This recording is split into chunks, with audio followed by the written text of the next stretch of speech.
when we first met and everything was good.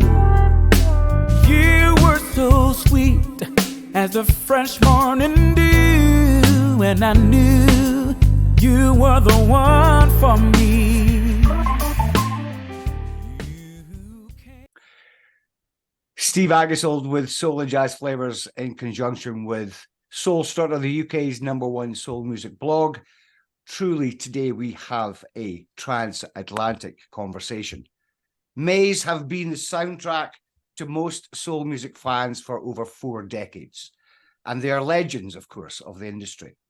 But in 2023, things have evolved, and along with the phenomenal Chris Walker on vocals, as well as carrying on the legacy of Mays, the band are now reaching new heights as we now have TMF, the music forever. So I will be very honest, gentlemen.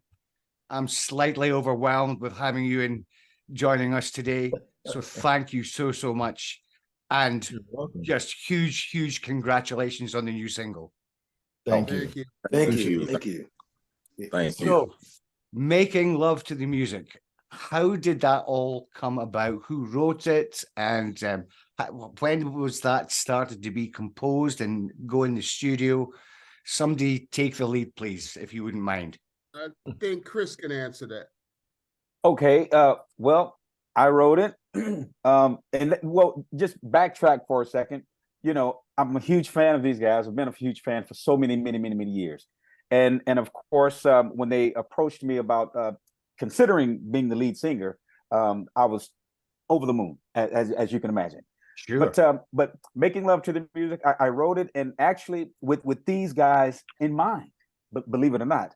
So it was a match made in heaven, and we went into the studio recently and recorded it. And when I tell you, it was like we were floating on a cloud. It was effortless. Everything that they played was perfect, you know. And we collectively worked on it and produced it as a team, and we're so happy with the results. Yeah, absolutely. It felt like us naturally. It really did. As soon as he presented the idea, it felt like, you know, it felt like something that we've done, you know, before. So it was really natural, and what Chris asked us to do was just bring our flavors, put our flavors in the pot. And, you know, he had the main ingredients, and we just added our flavors to it. And like he said, it was effortlessly. It was a no-brainer. It wasn't even nothing to think about. It was truly natural. So, Yep. Now, Rob, you're the guy who came up with the band name, I believe. Is that correct? Yeah. Well, we started off with the Maze factor and decided not to use that, but I like the letters. The letters stood out to me, so I came up with the music forever as an acronym. So everybody loved that, and it stuck, and here we are. But Juby, you're right. The way the whole track sounds, it's like you guys have been together forever. It's just gelled so beautifully together. All the instrumentation, you know, Chris's vocals, you know, the production on it. It's just mind-blowingly really brilliant. Yeah, Thank it you. really Thank is you. remarkable. Thank you. How everything is gelled, and it does seem like he's been around. Everything fit. There's been nothing but great music coming out of everyone. Everyone's writing and getting involved, and the future looks bright for TMF. Well, you know, I know the majority of you guys have, you know, got your own status with the association with Maze, of course. Chris, I've been a particular fan of yours since your 2 solo albums in the early 90s for Pendulum Records. Obviously, the time that you spent with Regina Bell as well. I mean, there's some collective history going on here, guys. Oh, indeed. Oh, yeah. And it's crazy because Regina's first tour was opening for Maze. Featuring Freddie, Really? and I was there. Wow. Yeah, So it's a long history. Long It's history. always been around. Yeah, and I've known Chris for 30 years. Both of us being bass players on the on the same circuit, and we just hit it off. We I mean I hadn't talked to you probably in 20 years. Right. When I called you to say that to come, if you would mind, come on the Zoom call.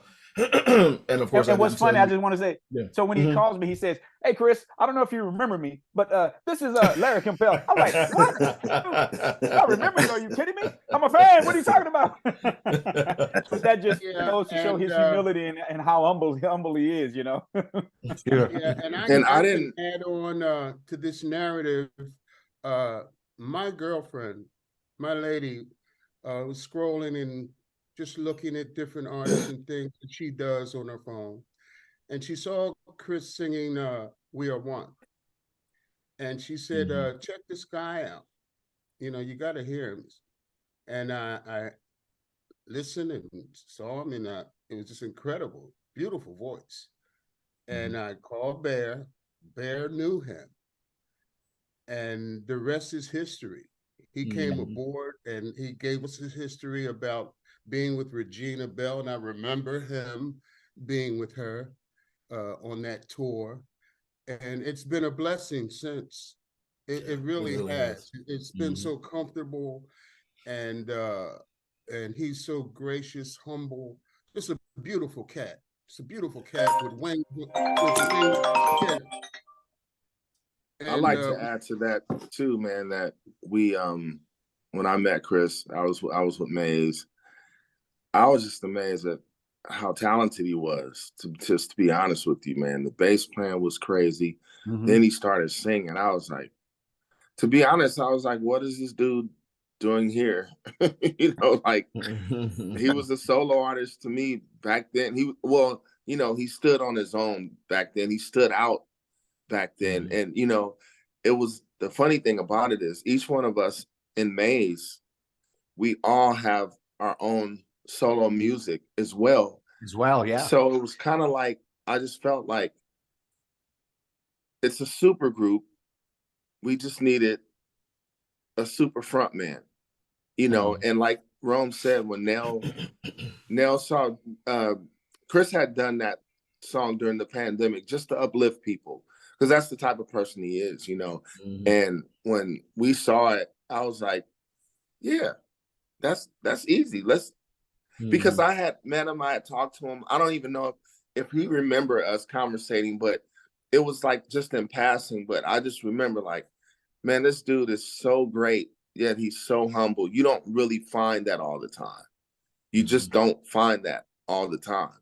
So, when Nell sent that, when Rome's girl sent that to us, I was like, man, if he says yes, what are we waiting on? Now I believe you perfect. guys have you've already done some gigs over the last couple of months together as TMF, haven't you? Yes. Yeah. We formed in Atlanta, Georgia with Anthony Hamilton at Chastain Park, and we did a couple gigs in Houston, Texas as well.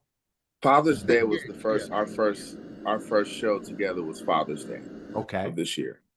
And obviously it must have been a bit strange. You'll have rehearsed, of course, and stuff like that. But were you a little bit nervous about going back on the stage again? No, not at all. Having Chris along with you. Not at all. Hey, listen. We were not nervous, right? But I was. Okay, right. Chris was. Yeah, Chris was. Exactly. But here's the thing, brother. Steve, it was what we all knew that our culture, especially our African American people, we knew that we had a talented man, but we also knew that the legacy that we were replacing, that the people were gonna try us. They were gonna make us earn whatever we're gonna get. They were gonna make us earn it. So I'm telling you, the first 3 songs of the show. Yeah. And then the strangest thing happened, right? We were singing, we were doing our thing, and I'm sitting here going, well, yeah, we got the new guy in front, but this is the same band, right? Yeah. But what happened was, after that 3rd song, Chris said to the audience, he said, hey guys, if you haven't noticed, I'm not Frankie Beverly, nor am I trying to be Frankie Beverly. I love Frankie Beverly just as much as anybody in this whole house right now. He said, I just want to help these guys carry on the legacy. And it's almost like pouring hot water on ice. You just watch the people melt. Yeah. Right after that, I see, even when they were folding their arms, I saw foot tapping though. You saw a little head nodding. They were fighting, man. They were fighting not to get into it. Yeah. And then once Chris spoke to him and just gave them his heart, it was just like a Maze show. It was like the normal Maze show, because they couldn't deny the voice, they couldn't deny the energy amongst oh my God, they not just the energy amongst us, but also the chemistry. You couldn't deny that right out the gate, you know. And so once he spoke to them and gave them his heart, it was over. It was really over. And after that first show, we really haven't had that. Yeah, in my opinion. Very little resistance now. Well, I'm really glad to say that you know, the single is being received exceptionally well over here in the UK and in Europe. And I'm sure it is going to become a favorite, and it's already one of my favorites for the year. That's for sure. How is it being received at home? We're getting some play, not as much as overseas. I don't know why, but it's just taking a little bit longer here. I think in the next couple of weeks, it'll catch fire here in the States. Yeah, it's kind of piece by piece here.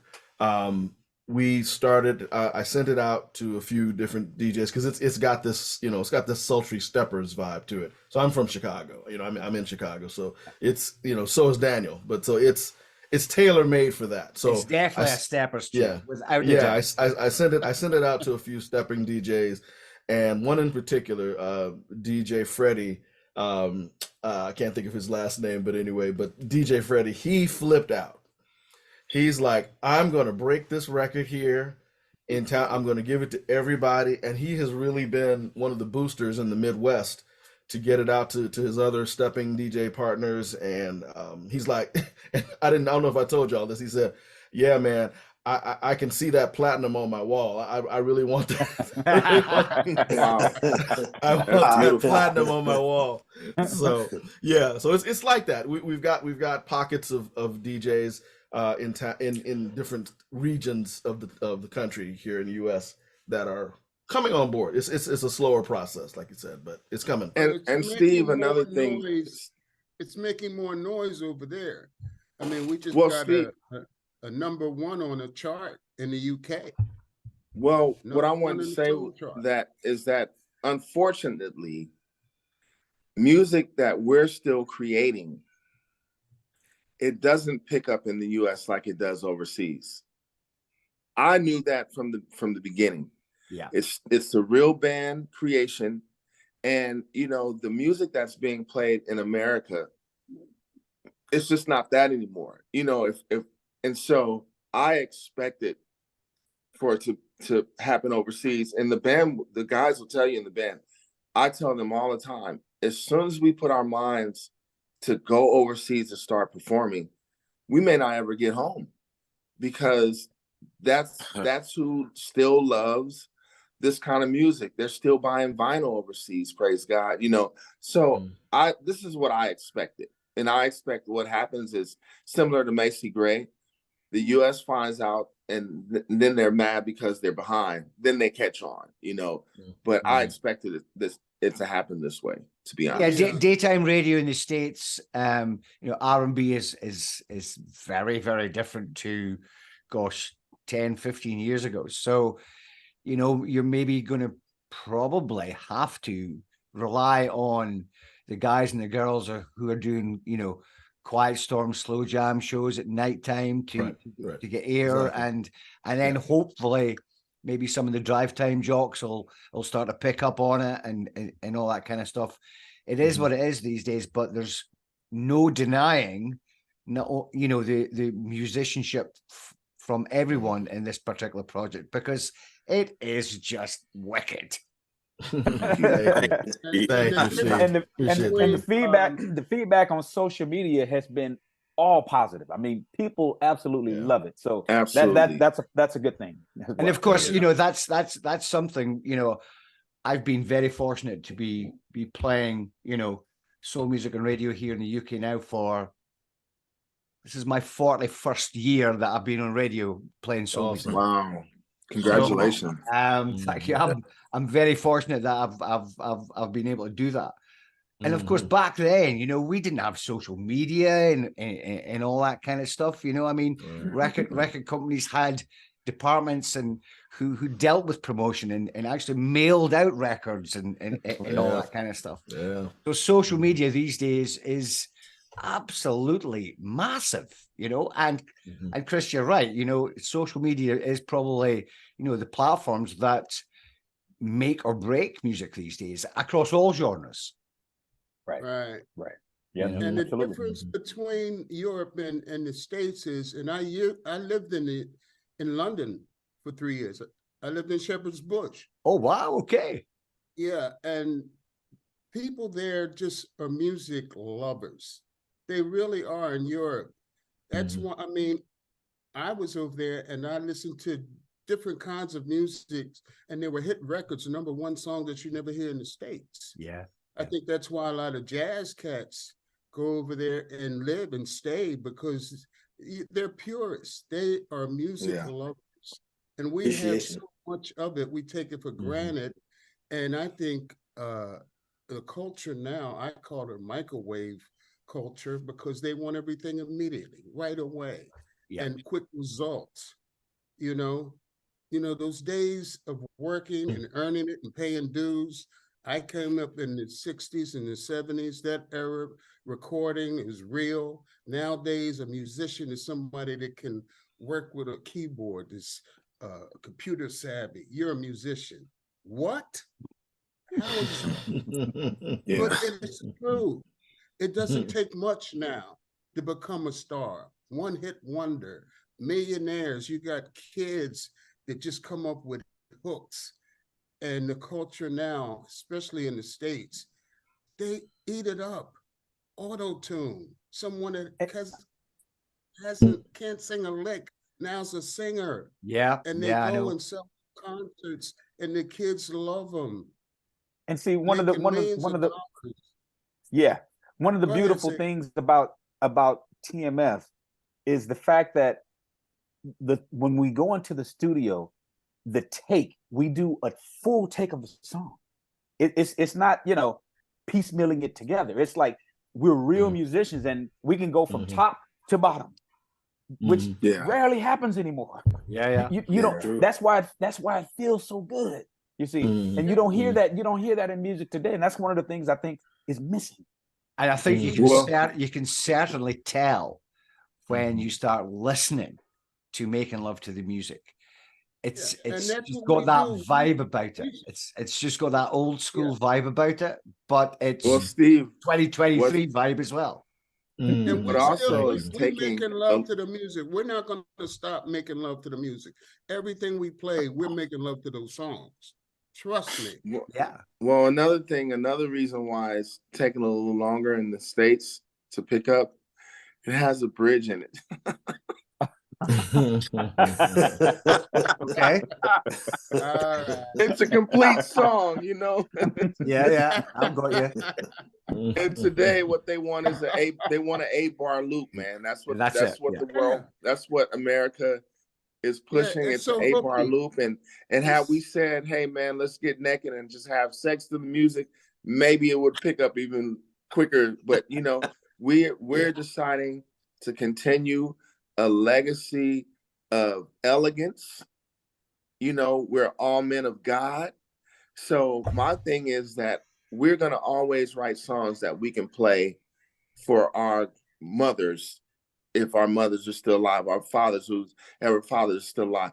Something that we can be proud of, and you know, we're not raunchy men and all that stuff. That's the palette that's in America right now, you know, and so that's and one other thing, we have to give kudos to Daniel, because he mixed it, and the sound of the record is different from everything else too. So kudos to Daniel for hooking us up with our new sound. You know, well done, Daniel. So, have you thought about? Are you at the stage of going back into the studio to record some more new songs yet? Yeah. Oh yeah.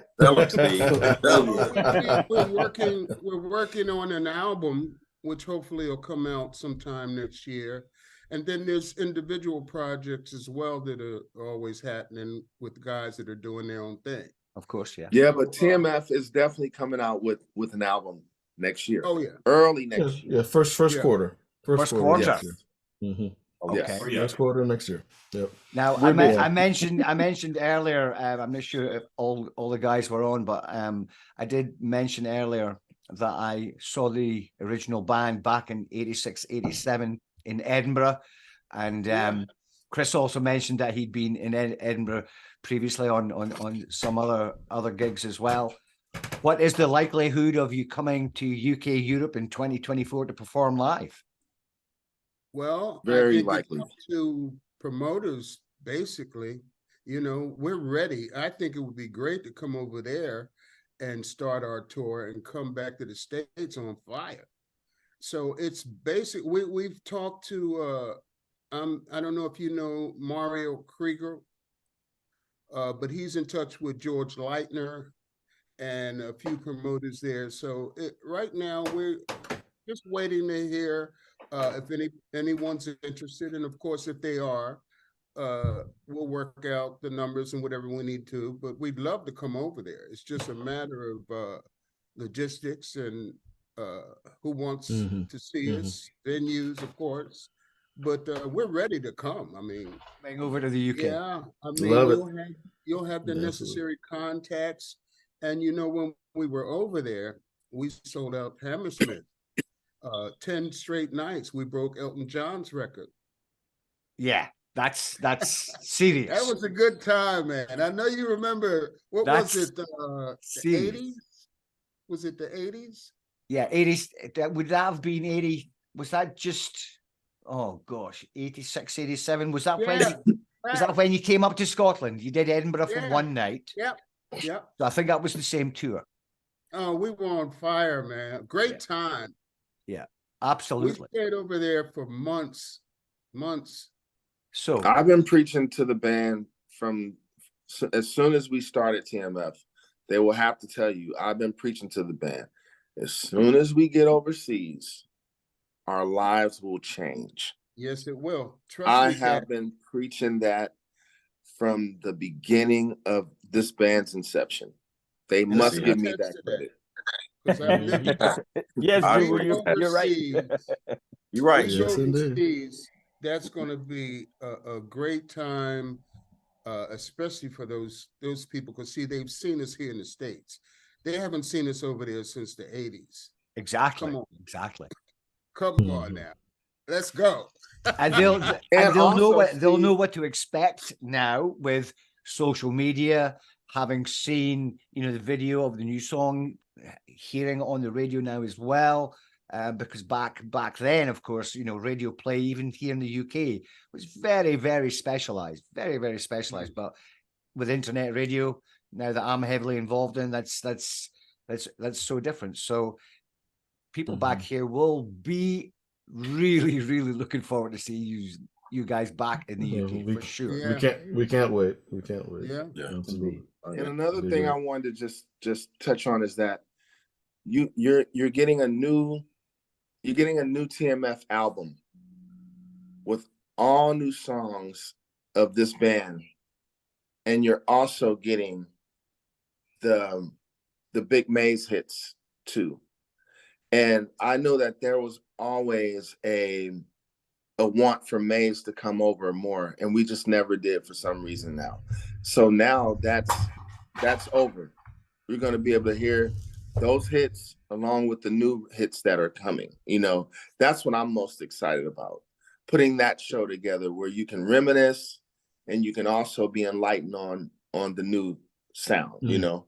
Well, 2023 has, in my opinion, is coming to a great close with Making Love to the Music. It's fantastic to know that there's going to be an album in 2024. So already next year is looking promising. And the icing on the cake will be if you guys come here and perform live. Honestly, that will just blow everyone away. It really will. When we can promise when we get when we get on. That's going to happen in the near future for sure. But yeah, we want to continue the Maze legacy and brand. Of course, we still love Frankie. He's still touring, and we're going to keep that in our pocket because people will want to hear those songs along with the TMF, because everyone writes. So you're going to hear both TMF and a few of the Maze hits. Of course, we're going to always do that, but it's going to end up being a TMF set. You're going to hear more songs that TMF are performing and wrote than Maze, but we're not going to ever not do that because that's a part of our legacy that we want to continue, and that brand. And it's very that brought us together. Yeah, we hold that close to our hearts. You know, we really do. That's very special to us. Oh, I was saying, I just want to go on record, Steve. When we do our first concert there, you will fly over, correct? Absolutely. Okay. Just want to make sure. Just making sure. Okay. Yeah. Oh, beautiful. I'll fly down. Yeah. I'll fly down. down. We'd love to meet you in person and hang out with you, man. You know? Absolutely.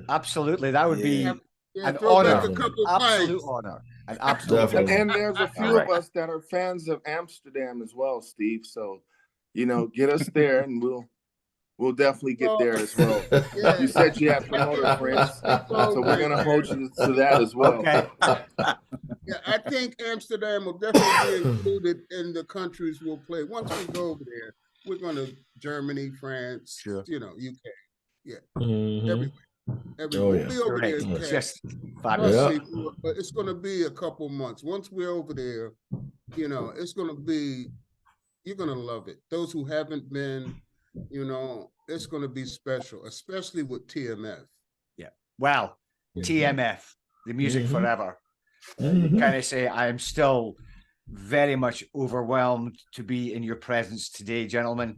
And all I can say is, again, congratulations on Making Love to the Music. It's one of the most wickedest pieces of music this year that I've heard, and I'm playing. And thank you so much. Thank you, Steve.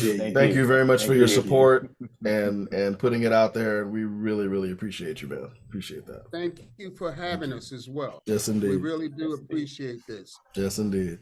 And we have a time, guys. Yeah. Yes, indeed. Absolutely. Cool. Take care now. Thank you. Cheers. Thanks a lot, Steve. Take care. Appreciate it. Take care. Bye-bye.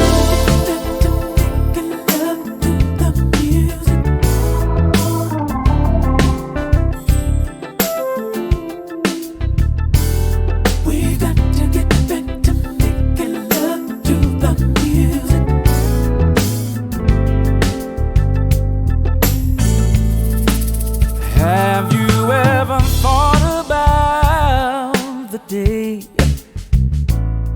when we first